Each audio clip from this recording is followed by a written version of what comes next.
kita dapat bersama-sama berkumpul di masjid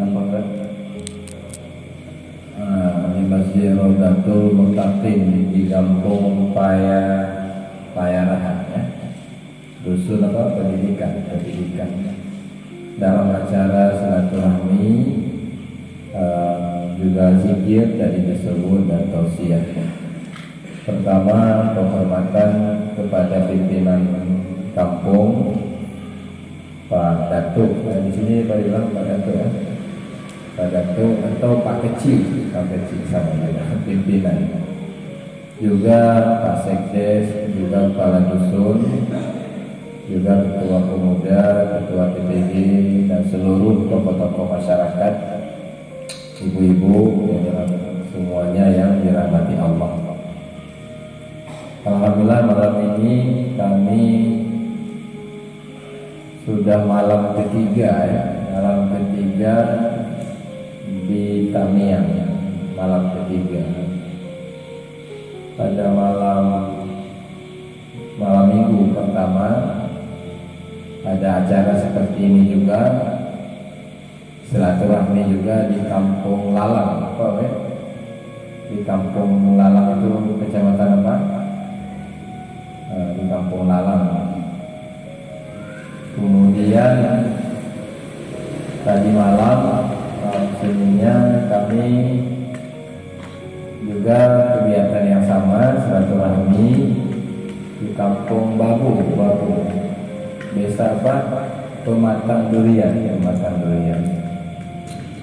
Alhamdulillah, malam ini malam ketiga sudah dapat hadir di tempat Bapak dengan sambutan yang sangat mulia. Juga dapat makan bersama di rumah Pak Li, ya, di rumah Pak Li. Terima kasih Pak Li, hidangan yang sangat luar biasa. Mudah-mudahan kita semua kampung ini, masyarakatnya selalu berada dalam rahmat dan kasih sayang Allah. Bapak Ibu yang dirahmati Allah, mudah-mudahan ya kedatangan kita ini membawa rahmat bagi kita semua. Cara kita malam ini di Tamiang ini kami juga banyak jamaah. Artinya ada cabang, karena majelis ini seperti tadi disampaikan oleh Pak Ilyas, ada Bapak di seluruh kabupaten yang ada di Aceh, termasuk Tamiang ada. Ini ada Tengku Khairil, ada Tengku Muzammil dari Langsa menemani kami. Ada juga dari Aceh beberapa mobil. Jadi ada di Langsa, ada di Aceh Selatan, di seluruh kabupaten ada majelis. Bahkan Bapak-bapak juga banyak jamaah kita majelis ini membuat silaturahmi di provinsi-provinsi lain di Indonesia. Di banyak jamaah zikir ini di Gorontalo, di Manado, di Makassar, di Batam, dan di mana-mana. Mudah-mudahan di kampung ini juga menjadi bagian, ya. Pak Imam, ya. Pak Imam akan memuliakan. Jadi zikir Seriba itu apa? Tadi sudah disampaikan oleh Pak Ilyas, membaca La ilaha illallah sebanyak-banyaknya, membaca La ilaha illallah sebanyak-banyaknya. Tapi disebut dalam bahasa kiasan, Seriba itu 1000. Sama seperti orang mengatakan protokol, umpamanya pembawa acara mengatakan saya mohon maaf beribu-ribu, berarti bukan sampai, mana sampai, tapi makna ribu-ribu itu sebanyak-banyaknya. Umpamanya juga sering kita pakai bahasa begitu. 1000 itu maksudnya banyak. Banyak. Jadi disebutlah hadis 1000 membaca la ilaha illallah, la ilaha illallah itu saja. Ini berdasarkan hadis Nabi. Kalimat yang paling baik bagiku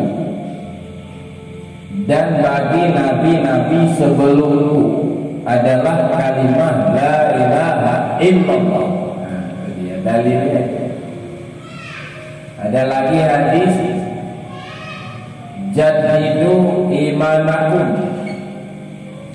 perbaharuilah imanmu dengan membaca kalimat la ilaha illallah. Jadi Bapak Ibu, iman kita rupanya naik turun, naik turun, tidak stabil. Kadang-kadang meningkat, kadang-kadang menurun. Maka oleh karena itu diberikan jalannya oleh Nabi dengan jadidu tadi. Perbaharuilah imanmu dengan kalimat la ilaha illallah. Kampung besar. Dalam hadis lain Nabi mengatakan aksiru biha. Bacalah dengan banyak-banyak kalimat itu la ilaha illallah. Karena syaitan, kata Nabi, mengatakan aku menghancurkan manusia dengan dosa dan maksiat. Mereka menghancurkan aku dengan kalimat la ilaha illallah. Makanya Bapak, bukan hanya malam ini, kapanpun, dimanapun, tetap harus dibaca itu. Sendiri juga boleh di rumah. La ilaha illallah, la ilaha illallah, la ilaha illallah, biasa.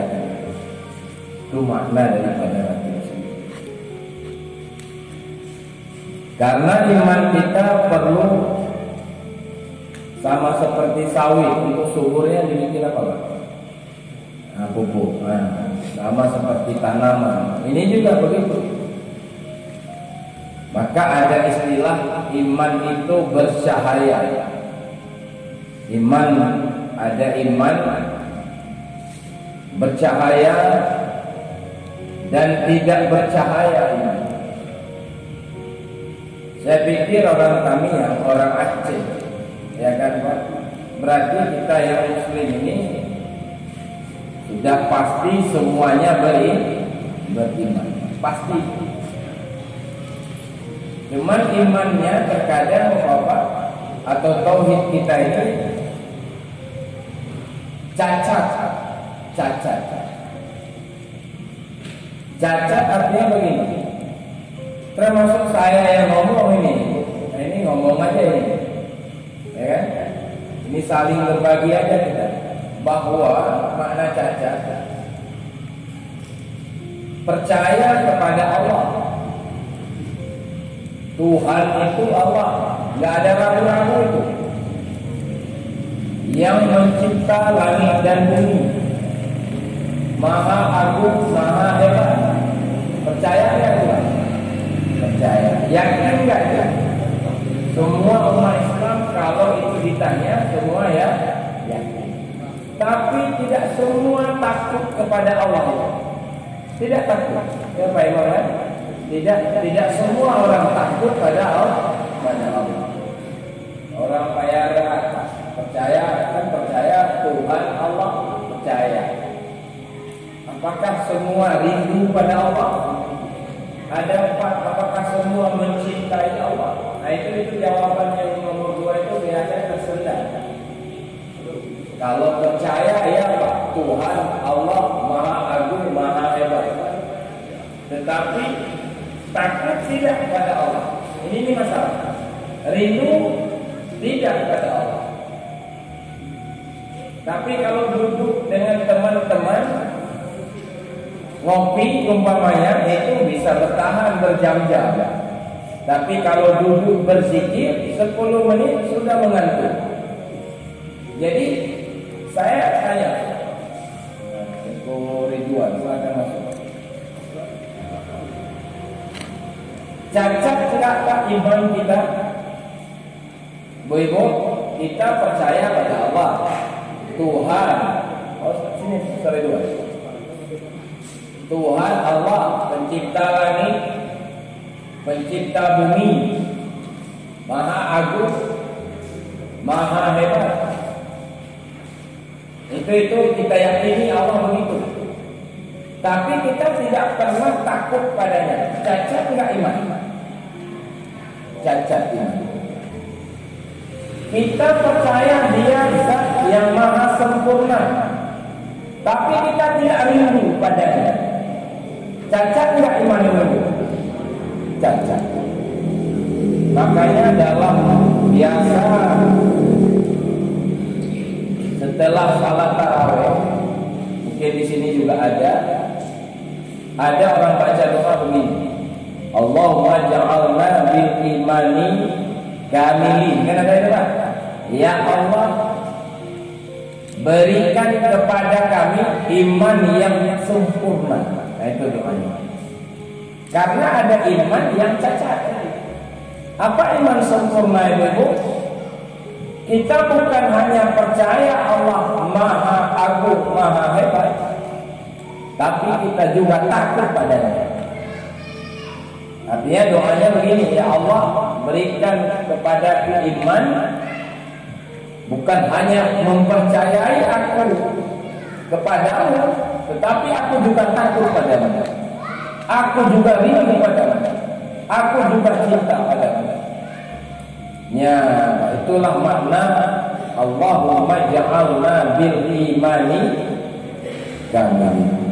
Berikan ya Allah iman kepada kami, iman yang kamil. Itu dengan kata lain, iman sudah mulai hidup di dalam batin. Iman sudah pasti ada, tetapi menjadi hidup, menjadi tumbuh, atau dengan kata lain mulai bercahaya iman yang ada dalam batin kita. Itu salah satu jalannya Pak. Dan jalan yang terbaik untuk mencapainya dengan mudawamah zikir, dengan selalu membaca zikir, terutama kalimat la ilaha illallah. Itulah makna hadis atau sebuah ayat begini bunyinya. Afaman syarafallahu sadrahu lil Islam fahuwa ala nurin min rabbih. Al-Quran. Yang terjemahannya atau pengertiannya lebih kurang begini. Kalau orang sudah dibuka dada untuk Islam, maka dia berada di atas nur dari Tuhan. Itu ayat. Bahwa ala nur min rabbih. Jadi makna nur itu itulah tadi. Imannya sudah bercahaya, dadanya sudah dibuka kepada Islam, maka dia berada di atas nur daripada Tuhan. Artinya nur itu Pak, dengan kata lain, Allah bukan hanya dipercayai, bukan hanya diyakini adanya, tetapi dirasakan keberadaannya, keberadaannya. Kadang-kadang kita Pak mempercayai aja. Umpamanya kita percaya Allah itu adalah zat yang maha memberi rezeki. Percaya enggak Pak? Yang maha memberi rezeki. Tetapi kadang-kadang ketika kita memiliki rezeki, itu kita merasakan datang dari usaha kita. Sudah nggak sesuai lagi. Pak, banyak uang ya. Oh, saya rajin menanam sawit, saya rajin berbisnis dan pandai bergaul, maka saya sukses dalam bisnis. Nah, padahal kita ini disukseskan oleh Allah, dimudahkan rezeki oleh Allah. Jadi kita percaya Yang memberi rezeki Tuhan. Tetapi ketika kita merasakan bukan Tuhan, tapi yang kita rasakan usaha kita sendiri. Nah begitu. Umpamanya orang, banyak sekali contoh. Umpamanya orang percaya semua kejadian diatur oleh Allah, begitu contoh. Kira-kira begitu. Kaya miskin itu diatur oleh Allah. Tapi begitu kita kaya, kita merasakan yang tadi usaha yang kita lakukan. Kita percaya menang dan kalah berada di tangan Allah. Jadi kalau kita jadi caleg, umpama seperti caleg di Banda Aceh, dia merasakan kemenangan dan kekalahan tergantung pada masyarakat. Tergantung pada masyarakat. Maka si caleg tersebut atau si pedagang tadi, dia lebih dekat kepada makhluk daripada dekat kepada Allah. Terhijab Allah dengan alam. Terhijab Allah dengan alam. Inilah Bapak kalau ditanya orang, "Engkau, saya sangat percaya kepada Allah, Maha hebat, Maha ini, Maha itu. Tapi saya tidak pernah takut padanya. Buktinya saya maksiat, saya malas beribadah, saya nggak rindu padanya. Buktinya saya malas mengingatnya. Nah, itu kenapa bisa terjadi? Jawabannya karena Allah terhijab dengan alam semesta. Allah terhijab dengan diri kita sendiri. Seperti contoh tadi, kita percaya rezeki datang dari Allah, tapi kita merasakan dari upaya dan usaha yang kita lakukan. Makanya itulah makna ayat tadi. Kalau orang telah dibuka dadanya untuk Islam, maka dia berada di atas nur daripada Tuhan. Itulah maksud hadis. Ada hadis bunyinya begini: Inna nur iza dakhala qalba infasaha wal syarah. Ya kan? Nur apabila masuk ke dalam hati, maka hati lapang dan terbuka. Nur ibu apabila sudah masuk ke dalam hati, maka hati akan lapang dan terbuka. Nur yang saya maksud itulah dia. Iman kita sudah mulai meningkat kepada iman yang sempurna. Waktu hadis itu dibaca oleh Nabi, ditanya oleh sahabat, "Ya Rasulullah, di mana kita tahu bahwa seseorang itu sudah ada nur di dalam batinnya?" Nur yang saya maksud itu tadi, imannya sudah meningkat menjadi iman yang sempurna. Mana kita tahu ya Rasulullah?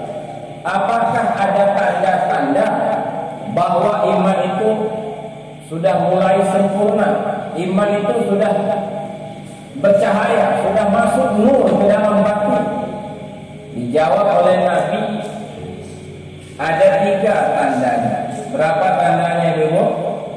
Ada 3 tanda. Nyanyi Pak memecah bahasa, maaf bahasa Aceh. Ada orang yang bahasa Aceh sih memang. Enggak ada juga. Nah, ada juga yang tidak ngerti. Ya Pak, mengerti semua saja. Enggak ngerti semua. Baik Pak Ali tahu lebih. Saya dengar ngomongnya dengan lagu tadi fasih sekali. Belajar di mana Pak Ali? Di Aceh. Jadi begini, ada 3 tandanya. Kalau iman kita itu sudah begitu.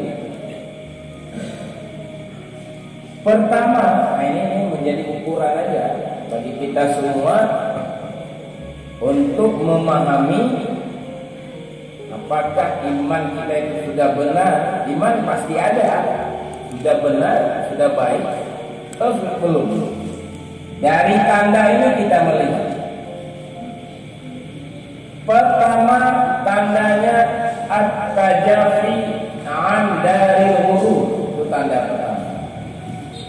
Seseorang itu menjauh daripada dunia yang menipu. Coba apa? Menjauh daripada dunia yang menipu. Ini bagaimana maksudnya? Jangan salah paham ini. Jangan sampai nanti tidak lagi yang jualan tidak jualan lagi. Hai Pak, tak jualan lagi, menipu ini. Hai Pak, tak ke kebun lagi, tanam sawit, bisnis tak lagi, dunia semua ini, bukan begitu maksudnya. Kita maksud tanda pertama itu Pak. Ini payah ini yang kita sampaikan, tapi kita sampaikan aja, setidaknya kita memahami dulu. Hatinya bersifat zuhud kepada dunia. Hatinya bersifat zuhud kepada dunia. Itu tanda pertama. Ya, kita mulai payah Pak. Zuhud itu payah dicapai, tapi terlepas dulu daripada apa ada yang sudah zuhud atau yang belum. Zuhud berarti makna berpaling hati dari dunia, zuhud hati terhadap dunia. Zuhud itu begini Pak. Dingin dunia di dalam batin kita. Di tangan nggak apa-apa. Kita banyak harta nggak dilarang itu oleh Islam. Kita banyak pangkat dilarang nggak dalam Islam. Tidak. Banyak kekayaan tidak dilarang. Tapi yang dilarang oleh Islam mencintai barang itu, menjadikan maksud dan tujuan kepada barang itu. Itu dilarang oleh agama. Tapi berada di tangan tidak apa-apa. Jadi makna zuhud dingin dunia kepada dingin hati kepada dunia, atau dunia dingin di dalam batin kita. Contohnya begini. Ada itu kitab Iqadul Himam. Di dalam kitab itu dikatakan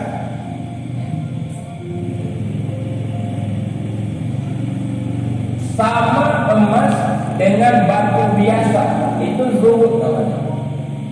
Sama emas dengan batu biasa. Ibu-ibu, batu biasa itu tahu dulu itu di kaki di depan itu banyak batu biasa itu. Saya mau tanya sama ibu-ibu, dikasih oleh Pak Kadus, Pak Kecil, Pak atau panitia masjid, batu itu diberikan kepada kita masing-masing kita satu biji batu yang di depan itu. Senang hati enggak? Enggak. Kan ada senang Pak. Batu biasa. Dipanggil ibu-ibu oleh Pak pimpinan desa, ibu-ibu ini ongkos dengar ceramah. Karena saya lagi nggak ada uang, ini batu ini saya hadiahkan ke ibu-ibu satu orang satu biji batu. Diambil oleh Pak Kecil di depan itu. Nah, senang nggak lu hatinya? Enggak senang. Kenapa nggak senang? Karena batu biasa, nggak dikasih pun oleh Pak Kecil, bisa kita ambil sendiri. Dan nggak ada yang marah, panitia masjid nggak marah. Itu, nah. Sesampai di rumah, entah bagaimana batu itu hilang. Sedih nggak? Ya. Sedih nggak? Ya. Enggak. Biar aja hilang. Karena di masjid masih banyak, ada satu truk lagi bisa diambil. Bukan hanya satu biji, satu karung diambil. Nggak marah pimpinan desa. Berarti ibu memiliki batu itu dengan tidak memiliki hatinya sama-sama. Atau silok sepatu, silok sandal yang sudah putus talinya dikasih orang untuk kita. Ini hadiah saya. Silok swallow nggak bisa pakai lagi, sudah putus talinya. Itu dikasih orang untuk kita. Katanya 1 juta. kado perkawinan. Gembira enggak hati? Tidak. Tiba-tiba selop itu dicuri oleh pencuri. Sedih enggak? Enggak juga. Itu namanya zuhud. Berarti ada dengan tidak ada sama. Saya pikir sudah dipahami itu. Nah, uang, harta, dan jabatan bisa nggak seperti itu? Itu contoh baru itu tadi. Kalau kita harta, emas, uang, kebun sawit, tanah yang luas, sama seperti batu tadi di dalam bati, itu zuhud namanya. Berarti kalau ada kebun sawit, alhamdulillah. Kalau tidak ada, alhamdulillah juga. Karena sama antara ada dengan tidak ada. Ini jangan salah paham. Jangan sampai nanti pulang ke masjid, ibu kebetulan ada emas di rumah, udah dilempar di sumur. Ditanya oleh suamimu, loh, kenapa dibuang emas? Mama sudah zuhud. Oh, itu bukan zuhud, itu sakit namanya. Bukan dibuang. Kebun sawit bukan dibuang. Harta bukan dibuang. Tetapi adanya itu sama dengan tidak ada. Itu bagaimana itu? Nah, itu maklumat tak ibadah. Karena hati tidak tersangkut lagi kepada dunia. Makanya Nabi mengatakan ibadah orang 2 rakaat, ibadah orang zuhud itu lebih baik daripada ribuan rakaat yang dikerjakan oleh orang yang tidak zuhud kepada dunia. Umpamanya bapak siapa namanya yang kata sebutan tadi, Radiyauddin, beliau ini zuhud, bukan umpama, iya, amin. Bapak Radiyauddin zuhud artinya. Saya beda dengan beliau, pencinta dunia. Itu 2 rakaat yang beliau kerjakan lebih baik daripada 10.000 rakaat yang saya kerjakan. Kenapa Pak? Karena orang zuhud itu hatinya berpaling kepada arah yang satu, kepada Allah, kepada akhirat saja. Beda dengan hati saya. Dalam salat saya berkebun sawit, dalam salat saya bisnis. Karena hati saya tersangkut kepada dunia ini. Nah, itulah zuhud. Ibu sudah sama enggak? Emas dengan batu biasa sama, sudah sampai belum ke situ? Hah? Apa tertawa? Oh sudah. Nah, kalau ibu Tamiya sudah, kalau ibu Benda Aceh belum. Nah hebat, ibu lebih dibayarkan. Amin ya. Tapi ada jalannya dulu. Ya, insya Allah bisa. Itu pertama. Makanya payah khusyuk ibadah kita. Walau orang alim sekalipun, walau orang alim belum tentu khusyuk sembahyangnya. Apalagi seperti kita ini, seperti saya ini. Orang alim lebihnya dari kita, dia memahami. Sama seperti dokter.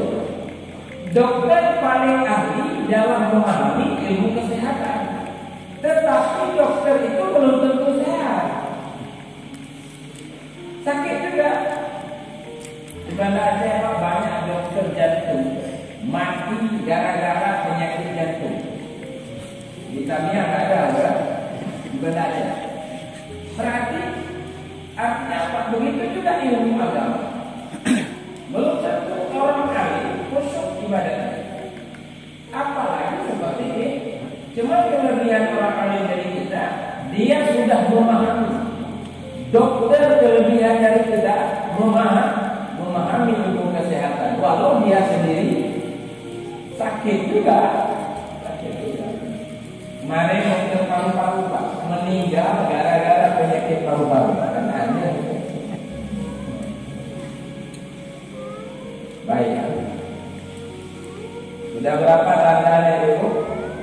Satu. Kalau hati sudah bercahaya, maka tanda pertama zuhud hatinya kepada dunia. Maka enggak. Uangnya biasa-biasa saja, uangnya yang banyak biasa-biasa saja. Untuk maulid Nabi ambil aja uang saya, karena dia banyak uang. Karena ada uang dengan tidak ada sama. Makanya Pak Nabi Sulaiman, Nabi apa yang paling kaya? Nabi kaya raya, Nabi apa Bu? Sulaiman. Itu kekayaannya luar biasa sekali. Nabi Ibrahim, Nabi yang paling kaya di antara lain Nabi Ibrahim. Nabi Sulaiman, itu hartanya itu ada di tangan mereka, bukan di hati mereka. Makanya Nabi Ibrahim ketika diminta sedekah, apa Nabi Ibrahim apa digelar? Khalilullah.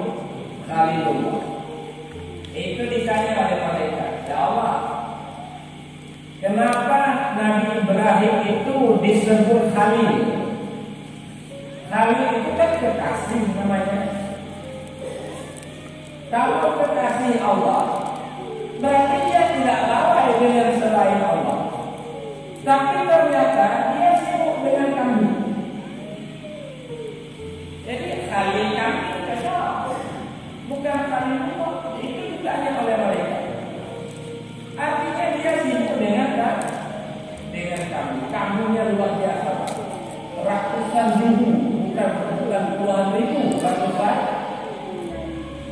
Dibilang dijawab oleh Allah kepada mereka, jangan lihat Ibrahim hambaku dari sisi lahiriah, jangan lihat lahiriah. Kalian coba uji. Kalau kalian tidak percaya, coba uji. Dimintalah kambing Nabi Ibrahim itu disembelih. Dibilang Nabi Ibrahim bukan hanya kambing, anak saya kalau diperintah oleh Allah suruh disembelih, saya sembelih juga. Maka terjadilah kisah penyembelihan Nabi Ismail. Walau gagal, tidak jadi. Anak, jangan lihat kambing, anaknya saja sembelih. Jadi nggak apa-apa kambing di tangan yang banyak. Nah, makanya Nabi Ibrahim dulu. Makanya kita jangan melihat orang dari lahirnya Pak. Jangan begitu kita lihat mobilnya mewah-mewah, tampak tubuhnya luas, hartanya banyak, lembu kerbaunya banyak. Jangan langsung kita putuskan bahwa dia gemar kepada dunia. Karena gemar dan tidak gemar ada di dalam batinnya. Baik, satu. Dua lagi untuk tandanya. Kapan kita habiskan, malam ini atau mau tahun depan? Malam ini terus. Saya balik sekarang dulu, bicara diajari dan langsung balik ke Aceh. Karena sudah 3 malam di kami yang ini dan 5 malam di Aceh Selatan dan di Aceh Barat Daya. Jadi sambung terus. Sudah 8 malam perjalanan keliling-keliling. Bukan dakwah ini, silaturahmi. Masa dakwah model-model kami? Dakwah itu kan orang-orang alim ya. Kami hanya saling berbagi. Mudah-mudahan majelis ini hidup di payah. Maka harus ada ketua, Pak Imam Ketua. Ketua kami sebut wali nanggung. Seperti tadi bilang Pak Ilyas, pakai kursi merah itu orang kami yang juga kawin kami. Dia disebut di sana wali kawin. Kenapa wali kawin? Di kampung beliau sudah 4 tahun setiap ada pesta hari Minggu pesta malamnya itu dibuat kajian dan zikir sudah 4 tahun. Dulu musik joget, pesta apa luar biasa lah keyboard, tapi sudah 4 tahun hilang karena diadakan zikir di rumah pesta. Nah, dia rupanya dahsyat juga la ilaha illallah itu, bisa menghilangkan maksiat. Mudah-mudahan bisa dilakukan di sini. Siapa Pak Imam jadi wali nangro di Payaran? Pak Li aja. Pak Li kan? Nah, boleh. Jadi Pak Li dipanggil wali nangro. Mulai malam ini sudah diangkat. Ayo Ibu, setuju Ibu? Jadi jangan pakai Pak Li lagi, panggil aja wali. Wali nangro, maksudnya ketua zikir. Ibu-ibu ya. Supaya saya tahun depan bisa datang lagi lagi. Karena kalau ada ketua, barangkali bisa perjalanan terakhir. Ini saya undang Bapak Adul, Pak Imam, Pak Ali juga wali. Ini ada Maulid Akbar di Banda Aceh, tanggal 27 bulan ini, sekitar seminggu lagi lah. Paling harus ada perwakilan dari Payaran.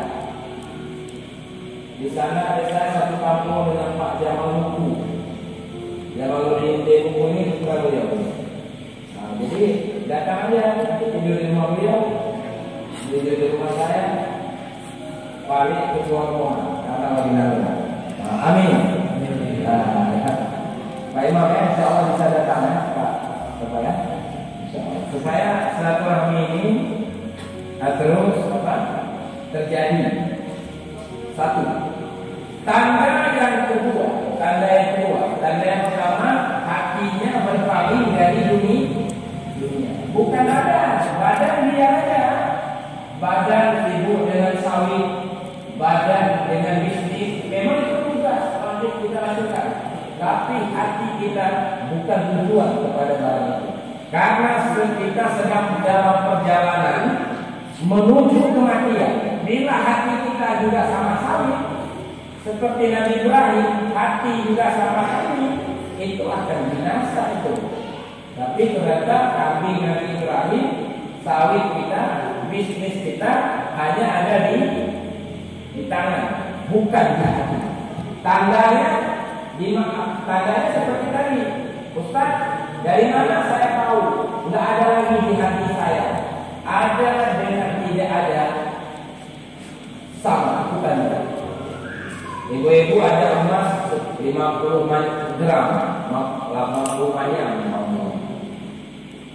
Tiba-tiba itu entah hilang atau butuh kepada lain sampai habis. Enggak sedih, biasa aja. Atau dicuri, atau diminta oleh panitia masjid, atau hilang, sama saja. Karena yang memberikan Allah, yang mengambil juga Allah. Nanti di lain waktu ada lagi insya Allah. Jadi ingin hati tujuh. Saya pikir orang kaya daerah ini sudah suhud semua. Amin. Yang kedua, sedikit lagi ini. Yang kedua tandanya, iman itu sudah mulai bercahaya. Allah tidak lagi terhijab dengan malam. Al-inabah ila dalil qulub. Dia kembali kepada negeri yang kekal abadi. Umpamanya begini. Kita dari Tamiang ini berangkat menuju Banda Aceh. Mana yang menjadi tujuan? Banda Aceh. Itu Pak, antara Banda Aceh dengan Tamiang itu banyak sekali keadaan yang melalaikan kita. Ada kebun kurma, ada pasar-pasar dijual baju-baju mewah, umpamanya begitu. Tapi hati kita tidak tersangkut dengan apa yang ada pada jalan, karena hati kita sedang menuju Banda Aceh. Tidak lalai. nanti sampai di sare ada gajah sebesar masjid ini, nggak lalai kita. Pak, ada gajah, kita turun nonton. Oh, jangan. Tujuan kita kepada aja. Aja ini artinya begini, badan di dunia, tapi hatinya menuju kepada akhirat, Itu dari luar insya Allah sudah begini. Dari luar dekat kampung ini jauh. Ini orang kami, kawan-kawan kami yang di kampung apa? Arah sini. Bagus, ini baik. Tadi malam naik itu GT. Hebat juga perjalanan naik GT. Saya pikir GT. GT ini dalam orang itu GT. Jadi kenapa kesan-kesan kan? Saya kesal sekali naik GT. Bukan GT. GT, oh GT. Salah ngomong. Dalam ngomong kami, kalau GT lain artinya. Kalau di kampung kami GT itu kecil. Di Aceh Selatan. Bahasa Jamil, anak Jamil. Baik Ibu. Jadi badan di dunia, masak di rumah, cuci baju, badan dipayah lelah. Tetapi batin Pak menuju akhirat. Itu tanda yang pertama. Tanda yang ketiga. Tanda yang ketiga, selalu mempersiapkan diri untuk menghadapi kematian. Selalu siap. Barang ini orang kalau sudah ada cahaya iman itu begini sikapnya. Barangkali hari ini hari terakhir bagi saya. Maka orang itu Pak, selalu dia mempersiapkan diri untuk menghadapi hari kematian.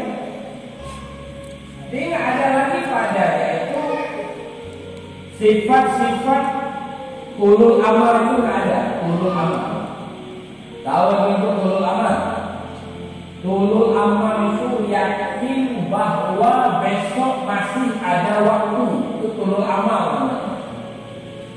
Jadi orang nggak mau berzikir, nggak mau mengaji, nggak mau beribadah karena yakin bahwa besok masih ada waktu. Itu namanya ulul amal. Itu akan hilang pada orang yang sudah masuk ke dalam batin. Imannya sudah mulai bercahaya. Maka dia selalu mempersiapkan diri menghadapi kematian. Bapak Ibu yang dirahmati Allah, kita perlu juga ketahui bahwa memang sudah tahu hanya peringatan. Mati bukan selesainya perjalanan hidup, bukan begitu makna mati. Tapi makna mati melanjutkan kehidupan baru. Apa makna mati itu? Melanjutkan kehidupan baru. Makanya Nabi mengatakan dalam hadis, kuburan itu kalau bukan kebun surga, dia adalah jurang daripada jurang neraka. Nah itulah Bapak Ibu, kalau kita iman sudah meningkat, tauhid kita sudah meningkat, tidak lagi terhijab Allah dengan alam ini, tidak lagi terhijab Allah dengan diri kita, karena semuanya terjadi atas perbuatan Allah, atas kehendak Allah.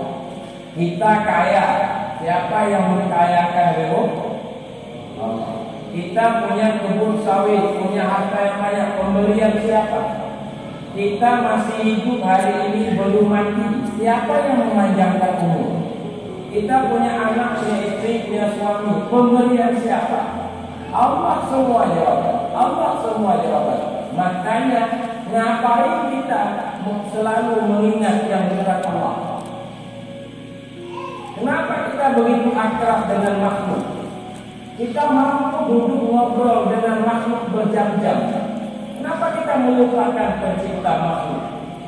Kenapa kita berjam-jam mampu bahkan siang malam mengingat rezeki, lalu kita melupakan zat yang maha memberi rezeki? Ini sedang terjadi pada umat Islam. Ketauhidannya, keimanannya itu mencacat. Percaya saja kepada Allah, pencipta langit, pencipta bumi, maha agung, maha hebat, tetapi takut padanya tidak, rindu padanya tidak. Nah, makanya ibu ingat aja 3 tanda itu. Jika tanda itu sudah kita miliki, berarti Islam kita sudah benar, tauhid kita sudah benar, maksudnya sudah sempurna, ya kan? Iman kita sudah lebih sempurna. Pertama zuhud atau berpaling hati dari dunia. Yang kedua berpaling hati kepada akhirat. Yang ketiga selalu mempersiapkan diri menghadapi hari kematian. Barangkali itu saja Pak Imam, Pak pimpinan desa yang dapat saya sampaikan malam ini. Baru sekarang kita berzikir sebenarnya. Kita berzikir membaca kalimat La ilaha illallah beberapa menit saja.